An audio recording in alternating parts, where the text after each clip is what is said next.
அனைவருக்கும் வணக்கம். மகர ராசிக்காரர்களுக்கு ராசிக்கு 3 மற்றும் 12ஆம் இடத்தின் அதிபதியாக இருக்கக்கூடிய குரு பகவான் உச்சம் பெற்றிருப்பதால் மகர ராசிக்காரர்களுக்கு புதையல் யோகம் என்று சொல்லக்கூடிய வகையில் அடுத்த 4 மாதங்கள் எப்படி அமைய போகின்றன, மகர ராசிக்காரர்களுடைய வாழ்வில் இவை நடந்தே தீரும் என்று சொல்லக்கூடிய வகையில் உச்சம் பெற்றிருக்கக்கூடிய சகாதிபதியும் விரையாதிபதியுமான குருவின் அமைப்பால் என்னென்ன மாற்றங்கள் நிகழப்போகிறது என்பதை ஆராய்ந்து பார்க்கும்போது குரு பகவானை பொறுத்தவரைக்கும் ராசியின் அதிபதியான சனிக்கு சமகிரகமாக இருப்பதோடு ராசிக்கு சகாயமானவராகவும் ராசியின் நீட்ச அதிபதியாகவும் இருக்கிறார். அவர் உச்சம் பெறக்கூடிய இந்த தருணம் என்பது எதிர்பார்ப்புகளை பூர்த்தி செய்யும் 7ஆம் இடமாக அமைவதால் எண்ணற்ற வகையில் நன்மை நிறைவாக கிடைப்பதால் உறுதியாகவே புதையல் யோகம் என்று சொல்லக்கூடிய வகையில் மகர ராசிக்காரர்களுக்கு பல நல்ல வாய்ப்புகளும் சந்தர்ப்பங்களும் உறுதியாக கைகூடுகிறது.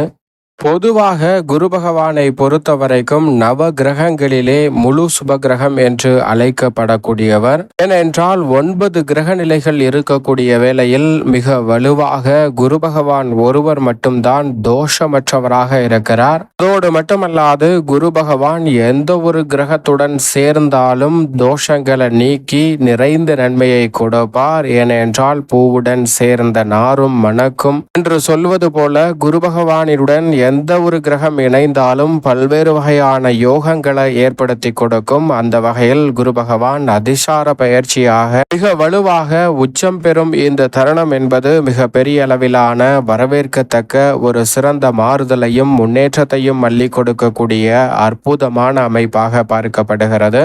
அது மட்டுமல்லாது குரு பகவான் ஒருவர்தான் மனித வாழ்வில் மிக முக்கியமாக நேர்வழியில் செல்வ செழிப்பையும் முன்னேற்றத்தையும் வளர்ச்சியையும் அள்ளி கொடுக்கக்கூடிய அற்புதமான கிரகமாக பார்க்கப்படுகிறார். நவ கிரகங்களிலே குரு ஒருவர் மட்டும்தான் சாதகமாக இருக்கிறார். மற்ற கிரகநிலைகள் அனைத்தும் சாதகமற்ற நிலையில் இருக்கின்றன. என்றாலும் கூட குரு பகவான் ஒருவர் சாதகமாக இருந்தால் மற்ற கிரகநிலைகளால் ஏற்படக்கூடிய அனைத்து வகையான சிரமங்களும் விலகும். ஏனென்றால் தனிக்கு சமகிரகமாக இருக்கிறாருங்க. அதே போன்று ராகு கேதுவிற்கும் சமகிரகமாக இருப்பதால் குரு பகவானினுடைய அமைப்பு என்பது மிக உன்னிப்பாகவும் கவனமாகவும் பார்க்கப்பட வேண்டிய ஒன்றாக இருக்கிறது. எனவேதான் மற்ற கிரகங்களின் பெயர்ச்சியை காட்டிலும் குரு பகவானினுடைய பெயர்ச்சி என்பது அதிக கவனத்துடனும் உன்னிப்பாகவும் பார்க்கப்படுகிறது. ஏனென்றால் குரு சாதகமற்ற அமைப்பு செல்லும் போது அவ்வளவு சிறப்பான நன்மை கிடைக்காது. குருவிற்கு சாதகமற்ற அமைப்பு என்பதே இல்லை. இருந்தாலும் கூட குரு பகவானால் நன்மை கிடைக்க இயலாத இடங்களாக சிலவை பார்க்கப்படுகின்றன. அதே சமயம் குரு பகவானின் அமைப்பில் அபரிவிதமான நன்மையை அள்ளி கொடுக்கக்கூடிய இடங்களாக பார்க்கப்படக்கூடியவை 2, 5, 9 மற்றும் 11. இந்த 4 இடங்கள் மிக பெரிய அளவிலான வளர்ச்சியையும் முன்னேற்றத்தையும் அபரிவிதமாக அள்ளி கொடுக்கக்கூடிய வகையில் பல வாய்ப்புகளையும் சந்தர்ப்பங்களையும் குரு பகவான் உச்சம் பெறக்கூடிய இந்த வேளையில் ஏற்படுத்துவார். அதே வேளை குரு பகவான் 4, 7 ஆகிய இடங்களில் வலம் வரும் போதும் மிக சிறப்பான நல்ல பலன்களை சந்திக்கக்கூடிய சந்தர்ப்பம் உண்டு. இந்த 6 இடங்கள் என்பது அமோகமான வளர்ச்சிக்கும் மிகப்பெரிய அளவிலான முன்னேற்றத்திற்குமான நல்ல வாய்ப்பையும் சந்தர்ப்பத்தையும் உறுதியாகவே ஏற்படுத்தி கொடுக்கிறது. அதே சமயம் குரு பகவான் ஜென்மத்தில் இருப்பது நிச்சயமாக ஒரு சாதகமற்ற அமைப்பாக பார்க்கப்படுகிறது. ஜென்மத்தில் அவர் இருப்பது சாதகமற்ற அமைப்பு என்றாலும் கூட சாதகமான சூழலும் கிடைப்பதற்கான வாய்ப்புகள் உண்டு. ஏனென்றால் விஷ்ணு அவதாரமாக இருக்கக்கூடிய ராமர் வனவாசம் சென்றது குரு பகவான் ஜென்மத்தில் இருந்த போதுதான். ஆனால் அதே சமயம் குரு பகவான் ஜென்மத்தில் இருந்த போதுதான் ராமர் அவதரித்தார். எனவே குரு பகவான் ஜென்மத்தில் இருப்பத முற்றிலுமாக பெரிய அளவில் சிரமம் ஏற்படுத்தும் அமைப்பு என்று சொல்லிவிட முடியாது. சில நல்ல வாய்ப்புகள் இருந்தாலும் சிறப்பாக சந்திப்பதற்கான சந்தர்ப்பம் உண்டு. அதே போன்று 3, 6, 8 ஆகிய இடங்கள் சற்று கவனத்துடன் அணுக வேண்டிய ஒரு இடங்களாக பார்க்கப்படுகிறது. அதே போன்றுதான் 10, 12 ஆகிய இடங்களும் குரு பகவானின் அமைப்பால் சற்று கவனத்துடன் இருக்க வேண்டும். ஜென்மத்தை ஒப்பிடுகையில் அஷ்டமம் உள்ளிட்ட பல இடங்கள் பெரிய அளவில் சிரமத்தை ஏற்படுத்தாது. ஏனென்றால் இவர்தான் தோஷமற்றவராகவும் முழு சுபகிரகமாகவும் இருக்கிறார். எனவே நிறைந்த நன்மை நிச்சயமாக உங்களுடைய வாழ்வில் குரு பகவான் இந்த இடங்களில் எந்த இடத்தில் இருந்தாலும் சிறப்பாக கிடைப்பதற்கான சந்தர்ப்பம் உண்டு. ஏனென்றால் குரு பகவான் அபரிவிதமான நன்மையை அள்ளி கொடுக்கக்கூடிய அமைப்பில் உச்சம் பெறுகிறாருங்க.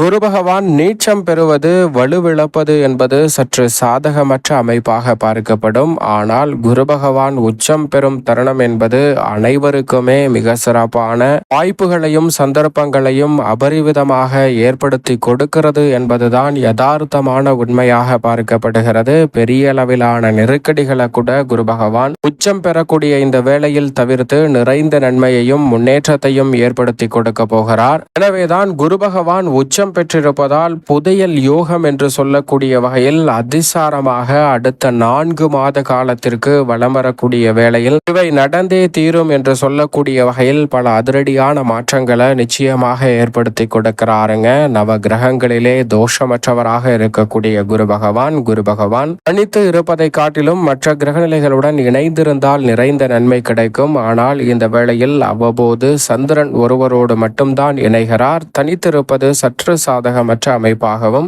பார்க்கப்படுகிறது. இருந்தாலும் குரு பகவான் உச்சம் பெற்றிருப்பது நிறைந்த நன்மைக்கு வழிவகை செய்யும் அற்புதமான தருணமாக அமைகிறது. எனவே இந்த தருணத்தை சரியாக பயன்படுத்திக் கொள்ளுங்கள்.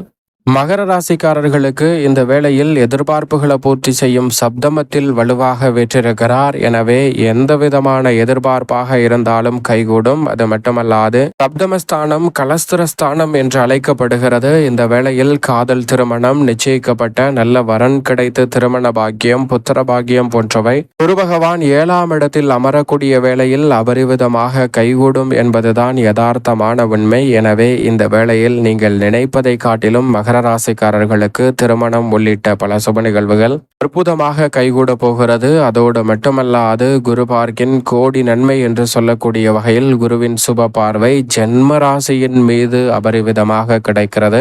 குருவினுடைய பார்வை பட்டாலே போதும் பல வகையில் இருக்கக்கூடிய பிரச்சனைகள் விலகி மிக சிறப்பான நன்மை கிடைக்கும். அதிலும் மற்ற கிரகநிலைகளின் மீது படும் போதும் எதிர்பார்க்கக்கூடிய அமோகமான வாய்ப்புகள் உண்டு என்பதால் ஜென்மராசியை பார்ப்பதால் பல தடைகள் தவிடுபடி ஆகி மிக பெரிய அளவிலான வளர்ச்சி உண்டு. மேலும் குரு பகவான் இந்த வேளையில் அபரிவிதமான மாற்றத்தை ஏற்படுத்தி கொடுக்கக்கூடிய வகையில் வெற்றிக்கே உரித்தான 3ஆம் இடத்தை தனது சொந்த ராசியை பார்க்கிறாருங்க. 3ஆம் இடத்தை பார்ப்பதால் முன்னேற்றத்திற்கு தடையாக இருக்கக்கூடிய அத்தனை காரிய தடைகளும் இந்த தருணத்தில் உறுதியாகவே விலகும். முன்னேற்றம் மிக சிறப்பாக கிடைக்கக்கூடிய வகையில் மகர ராசிக்காரர்கள் முயற்சி செய்யக்கூடிய அனைத்து காரியங்களிலும் உறுதியாகவே வெற்றி கிட்டும். லாபஸ்தானத்தை பார்ப்பதால் தொழில், வியாபாரம், உத்தியோக ரீதியாக மிக பெரிய அளவிலான நல்ல வாய்ப்புகள் புதையல் யோகம் என்று சொல்லக்கூடிய வகையில் உங்களுடைய சிறு முயற்சியிலே அபரிவிதமாக நிச்சயமாக மகர ராசிக்காரர்களுக்கு கைகூட போகிறது. மகர ராசிக்காரர்களை பொறுத்தவரைக்கும் உங்களுடைய சிறு முயற்சியிலே நீங்கள் எதிர்பார்ப்பதை காட்டிலும் பல மடங்கு லாபத்தை உயர்த்துவதோடு நல்ல வேலை வாய்ப்பு, நிரந்தர வேலை வாய்ப்பு போன்றவை